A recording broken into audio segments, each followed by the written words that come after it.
ओम शांति। ओम शांति। ओम शांति। ओम शांति।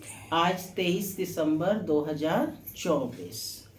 आज बाबा ने मीठी मधुर मुरली में बताया कि द्वापर से हम आत्माएं बाप को पुकार रही हैं और पुकारते पुकारते आत्माएं थक गई हैं। तो अब बाप आए हैं तो बाबा कहते बाप के मिलने से भक्ति की जो थकान है वो सारी दूर हो जाती है। तो बच्चे बाप के पास अब किस लिए आए हैं? किस लिए आते हैं? रिफ्रेश होने के लिए। तो बाबा ने बताया कि कैसे बाबा जो है किस विधि से बच्चों को रिफ्रेश करते हैं। तो बाबा रोज ज्ञान सुना सुना कर बच्चों को रिफ्रेश कर देते हैं। जितना हम ज्ञान सुनते हैं अपनी स्मृति में रखते हैं, याद से आत्मा क्या हो जाती है? रिफ्रेश हो जाती है। बाबा ने साथ ही बताया कि सतयुग क्या है। सतयुग को नाम दिया है बाबा ने सच्ची सच्ची क्या है? विश्रामपुरी। तो वहाँ भी कोई भी वस्तु अप्राप्त नहीं होती है, वहाँ कोई मेहनत करने की जरूरत नहीं होती है। शिव बाबा की जब गोद में हम आते हैं तो बच्चों को क्या मिल जाता है? विश्राम मिल जाता है, सारी थकान दूर हो जाती है। सुनते हैं आज के डायरेक्ट ईश्वरीय महावाक्य। ओम शांति। बाबा कहते मीठे बच्चे, तुम बाप के पास आते हो रिफ्रेश होने। तुम बाप के पास आते हो रिफ्रेश होने। बाप के मिलने से भक्ति मार्ग की सब थकान दूर हो जाती है। आज की मुरली से प्रश्न है, तुम बच्चों को बाबा किस विधि से रिफ्रेश करते हैं? तुम बच्चों को बाबा किस विधि से रिफ्रेश करते हैं? किस विधि से रिफ्रेश करते हैं? मुन्नी बहन कैसे रिफ्रेश करते हैं? कैसे रिफ्रेश करते हैं? विश्राम करते हैं, आराम मिलता है। कैसे आराम मिलता है? कैसे करते हैं बाबा रिफ्रेश? रोज बाबा आपको क्या सुना रहे हैं? मुरली सुना रहे हैं। तो मुरली सुन करके क्या मिलती है? सुख, चैन, राहत, आराम मिलता है ना। सुनते हैं बाबा का उत्तर। बाबा कहते, पहले सुनो फिर बाद में लिखना, सुना करो पहले। बाबा कहते कि ज्ञान सुना सुना कर तुम्हें रिफ्रेश कर देते हैं। दूसरा पॉइंट, याद से ही तुम बच्चे रिफ्रेश हो जाते हो। वास्तव में सतयुग है सच्ची विश्रामपुरी। वहाँ कोई अप्राप्त वस्तु नहीं जिसको प्राप्त करने के लिए परिश्रम करना पड़े। तीसरा है, शिव बाबा की गोद में आते ही तुम बच्चों को विश्राम मिल जाता है, सारी थकान दूर हो जाती है। ओम शांति। माना मैं आत्मा शांत स्वरूप हूँ, शांति मेरा स्वधर्म है। बाबा कहते मीठे बच्चे अब घर वापिस जाना है। ओम शांति।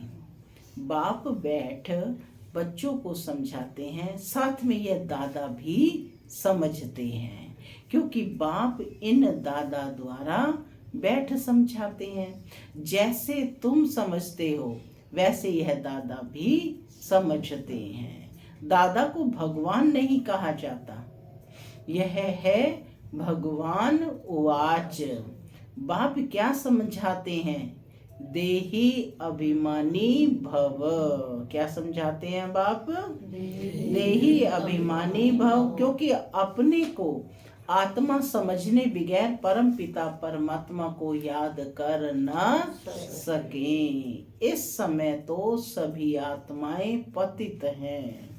पतित को ही मनुष्य कहा जाता है, पावन को देवता कहा जाता है। ये बहुत सहज समझने और समझाने की बातें हैं। मनुष्य ही पुकारते हैं, हे पतितों को पावन बनाने वाले आओ। देवी देवताएं ऐसे कभी नहीं कहेंगे। पतित पावन बाप पतितों के बुलावे पर आया है।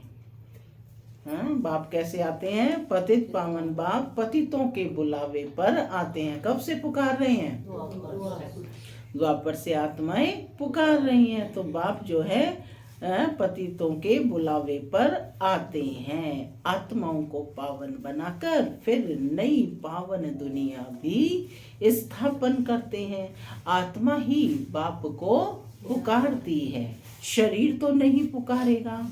पारलौकिक बाप जो सदा पावन है। पारलौकिक बाप कैसा है? जो सदा पावन है, एवर प्योर है, उसे ही सब याद करते हैं। यह है पुरानी दुनिया। बाप नई पावन दुनिया बनाते हैं। ऐसे तो कई तो ऐसे भी हैं जो कहते हैं हमको तो यहाँ ही अपार सुख है, धन माल बहुत है। वह समझते हैं हमारे लिए स्वर्ग यही है। वह तुम्हारी बातें कैसे मानेंगे? कलयुगी दुनिया को स्वर्ग समझना, बाबा कहते यह भी बेसमझी है। क्या कहा बाबा ने? कलयुगी दुनिया को, माने सुख साधन होने के कारण हम सोचते हैं कि यही स्वर्ग है। तो कहते कलयुगी दुनिया को स्वर्ग समझना यह भी बेसमझी है। कितनी जड़ जड़ी भूत अवस्था हो गई है। तो भी मनुष्य कहते हैं हम तो स्वर्ग में बैठे हैं। बच्चे नहीं समझाते हैं तो बाप कहेंगे ना कि तुम क्या पत्थर बुद्धि हो। बच्चे नहीं समझा सकेंगे तो बाबा क्या कहेंगे? कि बाप समझाएंगे कि तुम क्या पत्थर बुद्धि हो, दूसरों को नहीं समझा सकते हो क्या? जब खुद पारस बुद्धि बने तब तो दूसरों को भी बनावे। पहले स्वयं की बुद्धि पारस बनेगी, यानी ज्ञान की समझ आएगी, तब दूसरों को समझा सकेंगे। तो बाबा कहते जब खुद पारस बुद्धि बने तब तो दूसरों को भी बनावे। पुरुषार्थ अच्छा करना चाहिए, इसमें लज्जा की बात नहीं। परंतु मनुष्यों की बुद्धि में आधा कल्प की जो उल्टी मतें भरी हुई हैं, वह कोई जल्दी भूलते नहीं हैं। जब तक बाप को यथार्थ रीति नहीं पहचाना है, तब तक वह ताकत आ नहीं सकती। बाप कहते हैं इन वेदों शास्त्रों आदि से मनुष्य कुछ भी सुधरते नहीं है, दिन प्रतिदिन और ही बिगड़ते आए हैं। सतो प्रधान से तमो प्रधान ही बने हैं। यह किसकी भी बुद्धि में नहीं है कि हम ही सतो प्रधान देवी देवता थे, कैसे नीचे गिरे हैं, किसको जरा भी पता नहीं है। और फिर 84 जन्मों के बदले 84 लाख जन्म कह दिया है, तो फिर पता भी कैसे पड़े। बाप बगैर ज्ञान की रोशनी देने वाला कोई नहीं है। कौन है बाप? ज्ञान की रोशनी। हाँ, ज्ञान की रोशनी देने वाला। तभी कहा जाता है ज्ञानम प्रकाशम भवेत्। ज्ञान क्या है? प्रकाश है। तो फिर पता भी तो बाबा कहते बाप बगैर ज्ञान की रोशनी देने वाला कोई नहीं। सभी एक दो के पिछाड़ी दर दर धक्के खाते रहते हैं, नीचे गिरते गिरते पट पड़ गए हैं। सब ताकत खत्म हो गई है। बुद्धि में भी ताकत नहीं जो बाप को यथार्थ जान सके। बाप ही आकर सबकी बुद्धि का ताला खोलते हैं। क्या करते हैं बाबा? बुद्धि का ताला खोल। तो कितने रिफ्रेश होते हैं। बाप के पास बच्चे रिफ्रेश होने आते हैं, घर में विश्राम मिलता है ना। बाप के मिलने से भक्ति मार्ग की सब थकान दूर हो जाती है। सतयुग को भी विश्रामपुरी कहा जाता है। वहाँ तुमको कितना विश्राम मिलता है। कोई अप्राप्त वस्तु नहीं जिसके लिए परिश्रम करना पड़े। निश्चिंत है वहां पर बिल्कुल। यहाँ रिफ्रेश बाप भी करते हैं तो यह दादा भी करते हैं। ज्ञान सुना सुना कर बाप भी करते हैं तो दादा भी करते हैं। शिव बाबा की गोद में आते कितना विश्राम मिलता है।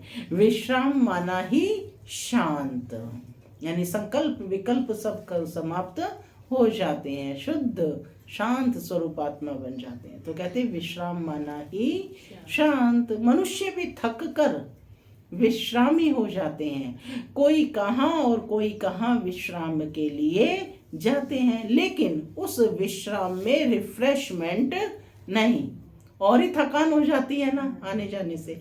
यहाँ तो बाप तुम्हें कितना ज्ञान सुना सुना कर रिफ्रेश करते हैं।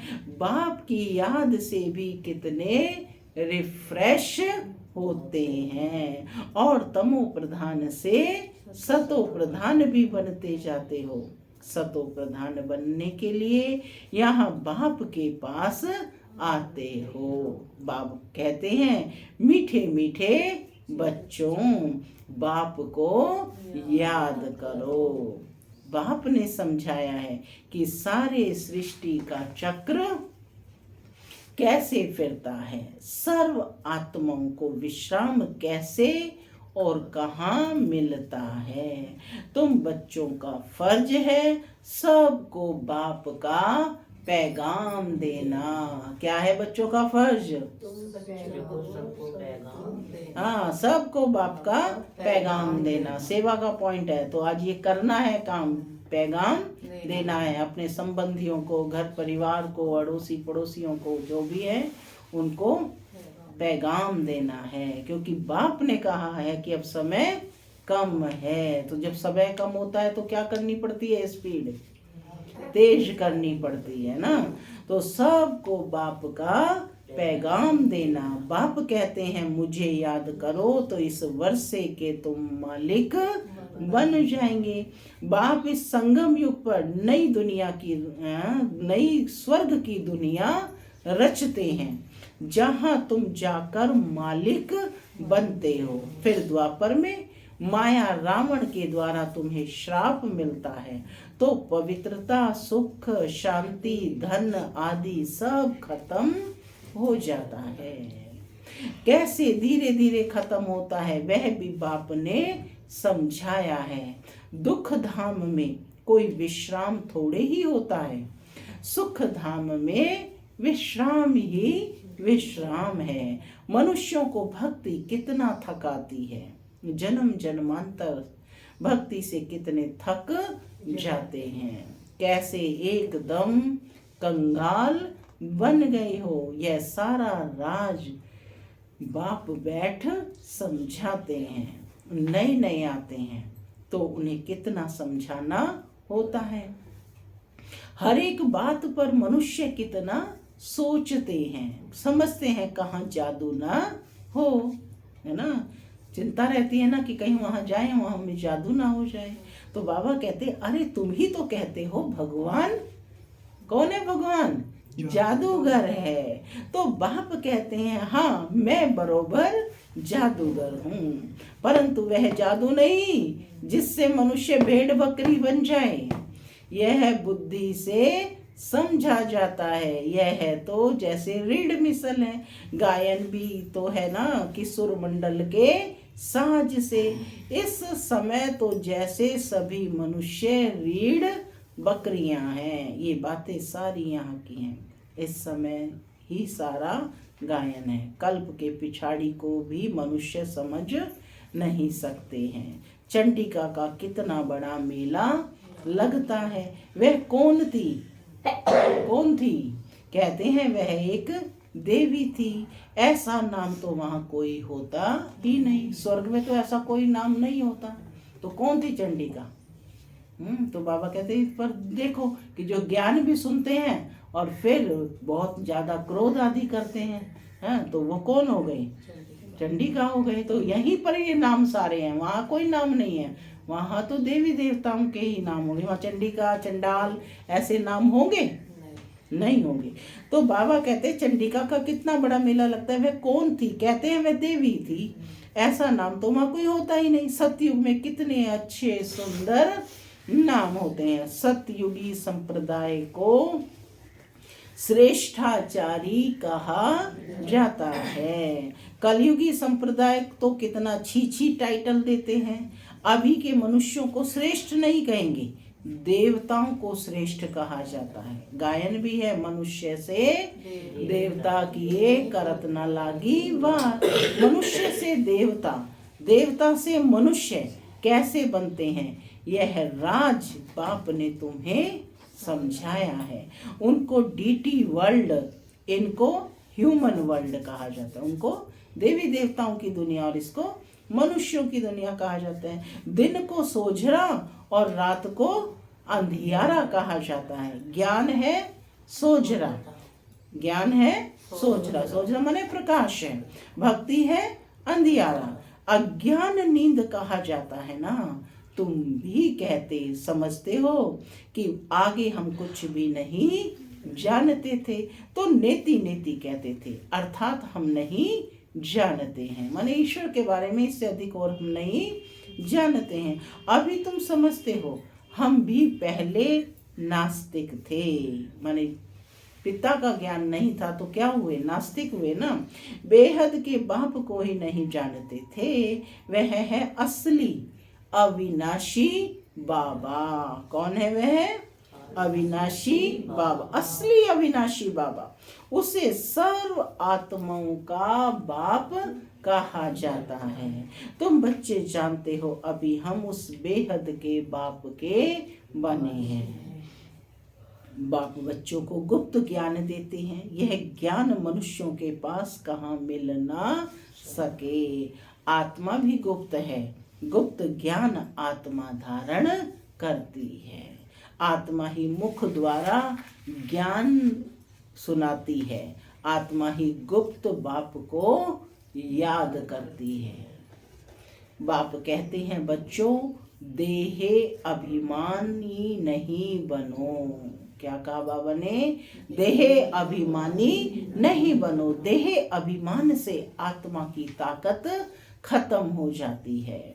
आत्म अभिमानी बनने से आत्मा में ताकत जमा होती है। बाप कहते हैं ड्रामा के राज को अच्छी रीति समझकर चलना है।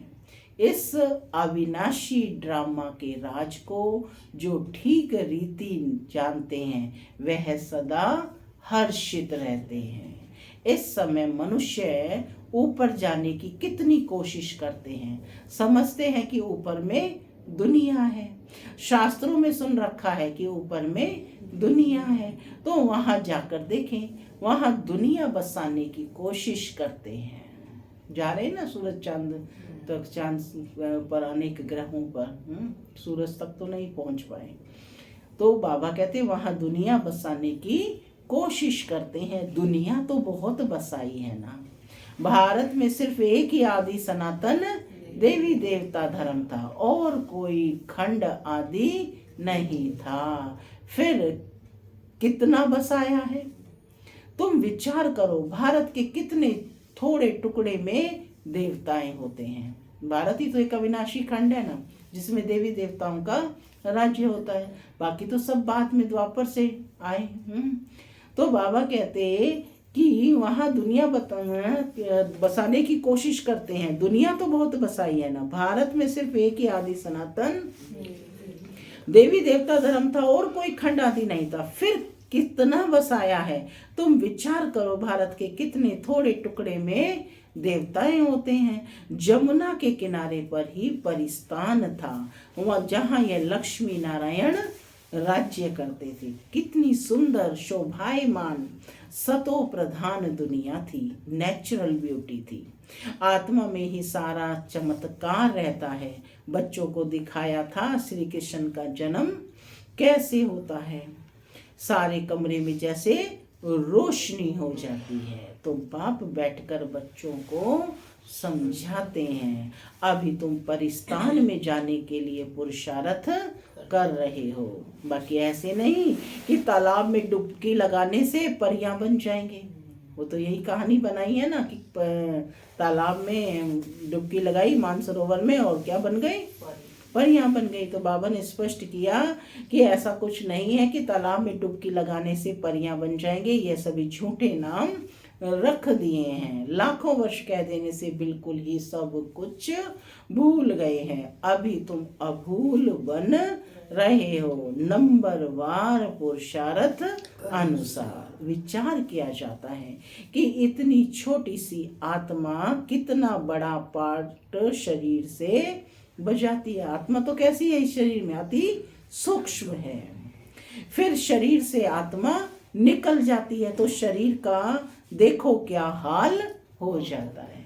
वो देखो अति सूक्ष्म छोटी सी आत्मा निकल गई और शरीर क्या हो गया, निर्जीव हो जाता है। उसको कुछ भी नहीं कर सकता ना। वो सब कुछ है, सारे अंग हैं, लेकिन कोई भी कार्य नहीं कर सकते क्योंकि एनर्जी निकल गई है ना। आत्मा ही पाठ बजाती है। कितनी बड़ी विचार की बात है, इस पर विचार करो। सारी दुनिया के एक्टर्स यानी आत्माएं अपनी एक्ट अनुसार ही पाठ बजाते हैं।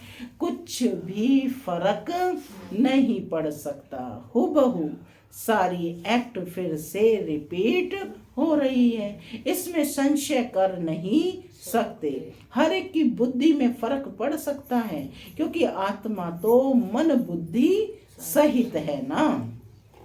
बच्चों को मालूम है कि हमको स्कॉलरशिप लेनी है तो दिल अंदर खुशी होती है।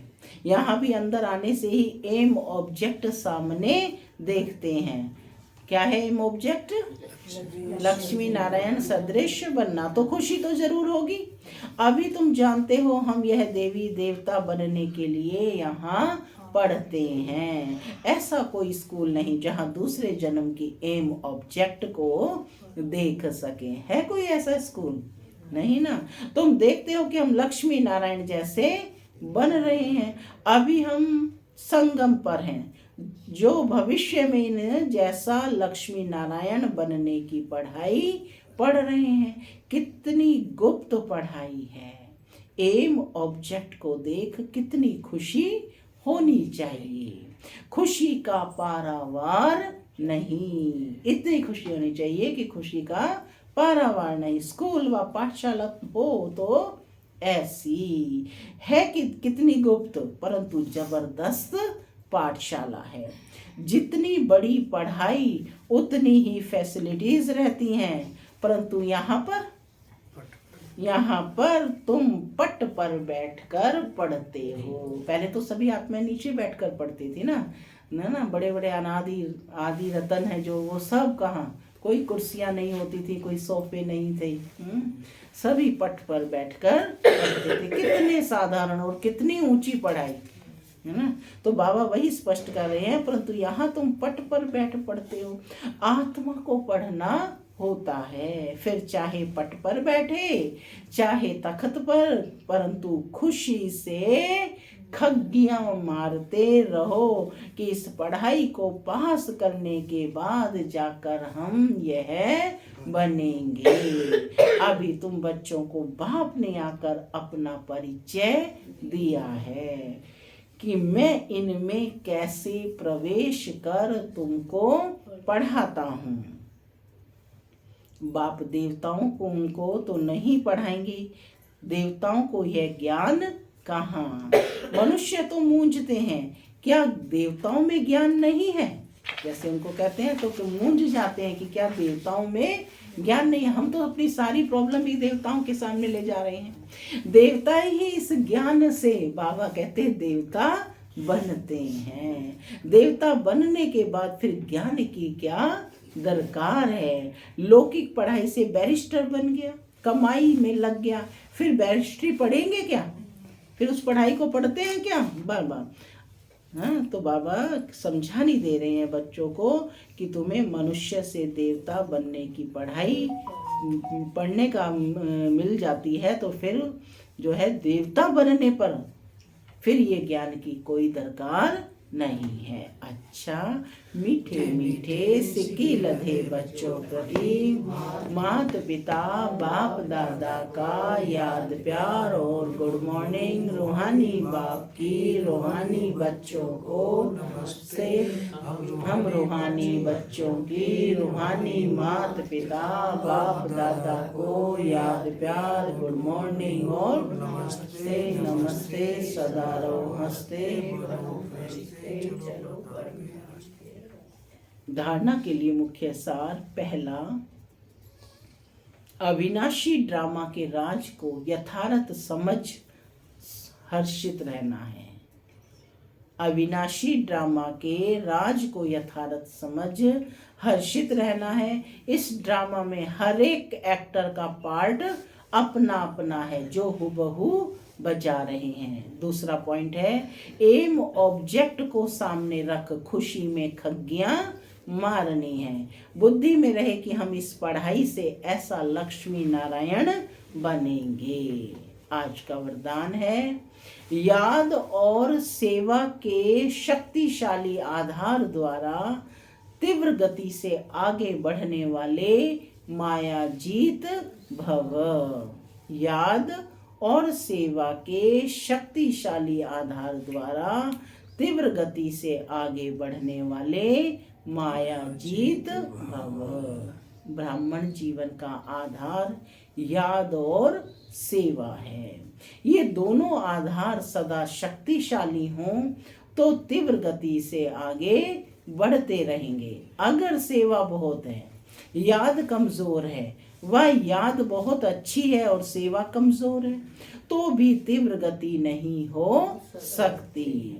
याद और सेवा दोनों में तीव्र गति चाहिए। याद और निस्वार्थ सेवा साथ साथ हो तो माया जीत बनना सहज है। हर कर्म में कर्म की समाप्ति के पहले सदा विजय दिखाई देगी। स्लोगन है, इस संसार को अलौकिक खेल और परिस्थितियों को अलौकिक खिलौने के समान समझकर चलो। इस संसार को अलौकिक खेल और परिस्थितियों को अलौकिक खिलौने के समान समझकर चलो। ओम शांति।